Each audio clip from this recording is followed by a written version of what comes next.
वंदनीय अति प्राणप्रिय ही माय मराठी अमुची.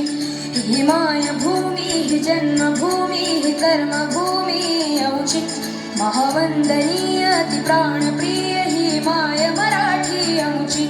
हा अमुचा आहे बाणा, ही अमुची आहे बोली. अस्मानी झळके भव्य पताका, भगव्या वजनी पटक्याची.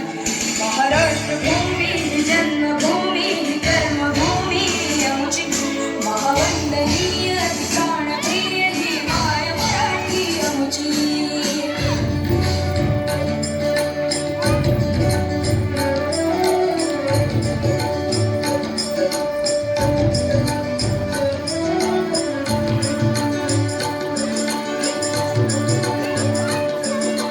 लाकट देशा खर खर देशा दगडाच्या देशा. प्रणाम माझो द्यावा हे श्री महाराष्ट्र देशा. भीमा वरदा कृष्ण कोयना भद्रा गोदावरी. एकपणाचे भरती पाणी मातीच्या घागरी. योग्यांची अन संतांची भक्तांची माळ